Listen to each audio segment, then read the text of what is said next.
पिया एक बात है कि क्या हमें लोग पता नहीं क्या क्या नाम से पुकारते, कोई बांझ कहता है, कोई कुछ कहता है, कोई निर्वंशी कहता है। महाराज हमारे घर में कोई संतान नहीं है, हमें बहुत कष्ट होता है। आगे चलकर इस राज्य का कौन राजा बनेगा और हमारा नाम कैसे बढ़ेगा। तो महाराज बोले महारानी क्यों पागल हो गई हो? अरे तुम्हें एक बात नहीं पता है? महाराज समझा कर बोले ये तो कर्मों की खेती है, ये तो कर्मों की खेती है।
महारानी तुम्हें इतना याद नहीं है? अरे जब दुख पड़ता है तो ये भी संतान काम नहीं आती है और तुम एक पुत्र के लिए रो रही हो। तो कहने लगी पिया तुम्हें एक बात नहीं मालूम है? अरे इस संसार में अगर एक पुत्र अगर कोई संतान हो ना तो लोग भी ताने मारते हैं, अपने बच्चे को नहीं छूने देंगे। महाराज ये सच बात है। अगर किसी के बच्चे नहीं हो और दूसरे ने दूसरे के बच्चे को ले लिया तो क्या कहते हैं महाराज? दूर रहो, हमारे बच्चे पर आपकी नजर लग जाएगी। ऐसा हो सकता है कभी? लेकिन महारानी क्या बोली है?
महाराज वो माँ रोने लगी है तो महाराज ने कहा है महारानी रो मत, हम कोई उपाय करेंगे। आज जंगल की तरफ महाराज भजन करने के लिए चले हैं। देखा है तो आज वरुण देव जी का आना हुआ है। कहने लगे हरिश्चंद्र क्या बात है, उदास क्यों हो? तो कहने लगे प्रभु तुम्हें तो मालूम है हमारी कोई संतान नहीं है और हमारी रानी आज बहुत रोधन कर रही है एक पुत्र के लिए और कह रही है चाहे जन्म लेकर मर जाए लेकिन मेरी कोख से पुत्र अवश्य पैदा हो जाए। तो कहने लगे बस इतनी बात है कि हाँ कि जाओ मैं तुम्हें वरदान देता हूँ, लेकिन एक शर्त है हमारी। क्या? अरे जब तुम्हारे पुत्र होगा तो तुम्हें हमारा फिर यज्ञ करवाना होगा, उस पुत्र की तुम्हें बलि देना होगा। कहने लगे ठीक है। आज जब वरदान दिया है और काफी समय के बाद उस मैया की कोख से एक पुत्र ने जन्म लिया है हमारा, और उस बेटे का नाम पड़ा है रोहिदास। तो देखा है जब पुत्र पैदा हो गया तो वरुण देव जी फिर आ गया। कहने लगे महाराज अब तो पुत्र पैदा हो गया है, तो ऐसा करो अब हमारा यज्ञ करवा दो। कहने लगे महाराज अगर हमारी रानी ने अभी सुन लिया तो मर जाएगा। कहने लगे कि ऐसा करना, दांत निकले आए तब आना। तो ठीक है, जब दांत निकले आए महाराज तब फिर आ गए हो। तो कहने लगे अब तो करवा गए। ये दांत नहीं बताए थे हमने, दो दांत बताए थे कि दांत उखड़ कर निकल थे। कहने लगे हरिश्चंद्र तुम बहुत झूठ बोलते हो, और पूरी पलाना जब मैया ने इतनी बात सुनी है तारा ने, तो आज अपने बेटे को समझाने लगी है। कहने लगी क्यों करी गई लला मेरे अंगना शेरे जमीन जइयो।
मैया ने सुनी तो अपने पुत्र को आज घर से भगा दिया। कहने लगे बेटा हमारी याद मत करना, उस जंगल में झोपड़ी डाल लेना, तुम अपना समय व्यतीत करना, बेटा तुम चले जाओ। आज जब वरुण देव जी फिर आए तो महाराज हरिश्चंद्र कहने लगे प्रभु हम क्या करें। तो वरुण देव जी आज क्रोध होकर और उन दोनों लोगों में आज झगड़ा होने लगा है महाराज। तब हरिश्चंद्र और वरुण देव में डट के भाई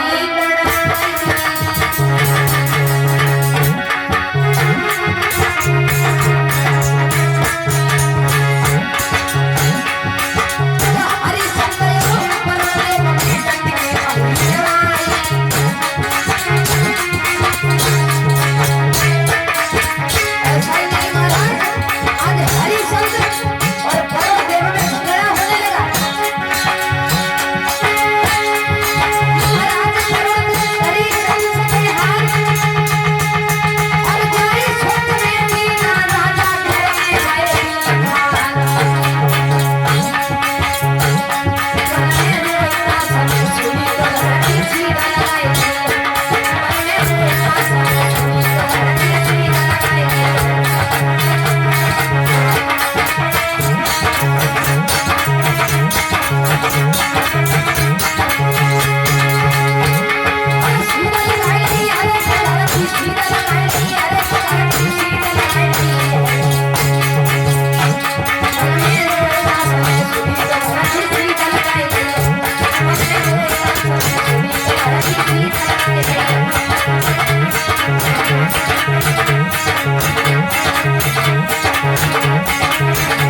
कि हमारे पिताजी महलों में बीमार है, तो बेटा आज जंगल से चल दिया है।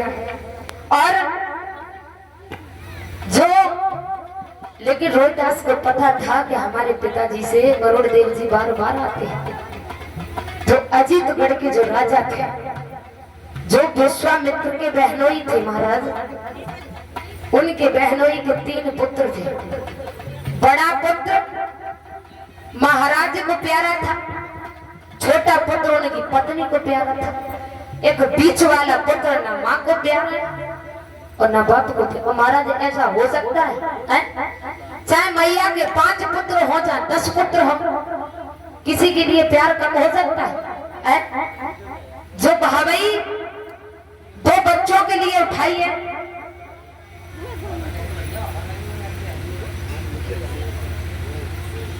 जो हवा कह रहे हैं हमारे ऊपर नहीं आ रही है। तो आइए महाराज, तो विश्वामित्र जी ने सोचा कि अब क्या करें। तो बीच वाला पुत्र बोला कि भैया हमें ले चलो। तो महाराज से बोले हैं रोहिदास के हम आपके पुत्र के बदले में 100 गाय देंगे। तो लोभ में आकर अपने बीच वाले पुत्र को दे दिया।